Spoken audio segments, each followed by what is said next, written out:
Hello guys, welcome to my channel. I didn't want to get involved in the whole Ballon d'Or issue because I've been getting messages on my DM. I wrote some piece about it on my page on Facebook, and so many other people have been writing and telling me to give my own view about it.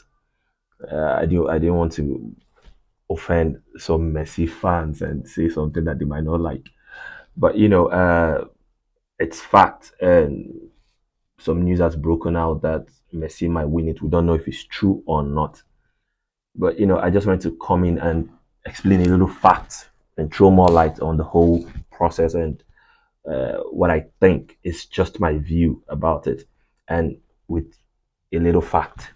Now the nominees were announced on the 6th of September, 2023, and the ceremony will hold, on the 30th of October, 2023.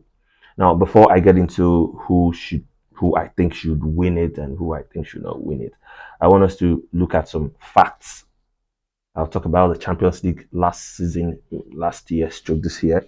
Then I will talk about few winners, and I'll also talk about the nominees and people that are left on the list. Now, the last season Champions League, obviously Man City won it. You had Haaland on point, doing his thing for Manchester City. And I want to talk about the top scorers of last season. Haaland had 12 goals and one penalty. You had Mohamed Salah of Liverpool. He had 8 goals and one penalty. You had Lucinit Jr. of Madrid, 7 goals and no penalty. You had Kylian Mbappe of Paris Saint-Germain. He had 7 goals and one penalty. Now, it should be noted that for the second time in the history of this award, it will be given based on the results of last season instead of the calendar year.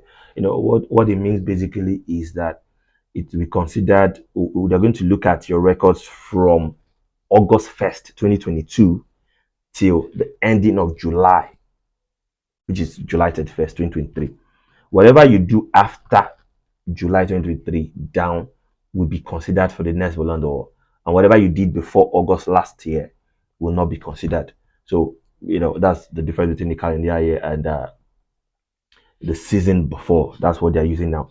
Now, let's look at the people left on the list from the nominees. You have Lionel Messi, who is the current holder. You have Haaland of Manchester City. You have Birmingham now for Madrid. You have Rodri for Manchester City. You have Kevin De Bruyne, Manchester City. You have Kylian Mbappe of Paris Saint-Germain. You have Vinicius Junior, Madrid, and Benzema, who is currently playing in Saudi. Now, the point is, I believe that Messi had somehow been favored. He has won some awards that he should not have won in the past, but I don't want to go deep into that. I just want to talk to you about so many times because some of us are talking about why he should win it because he won the World Cup, and I want to explain why he should not win it because he won the World Cup. In 2010, Messi won it without winning the World Cup, which was won by Spain. No Spanish player was seen fit to win that Ballon d'Or that year.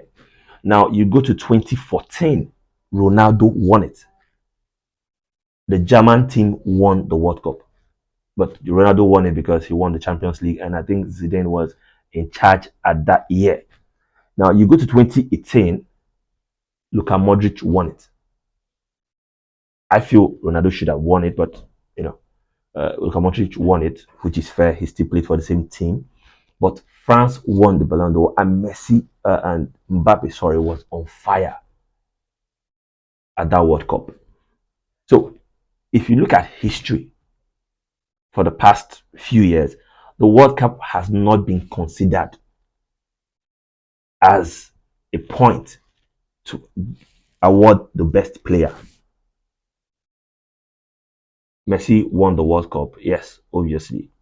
We know how that played out, and there's been a lot of controversies about why he won the World Cup. Even Ibrahimovic said in his interview with Morgan Pierce that it was rigged for him. He wasn't the only person that said it. So many profs said it before. I don't want to go into that. Maybe I will talk about that in my next video or when something comes up. But the point is, Haaland won the Champions League. He was instrumental throughout the season for Manchester City.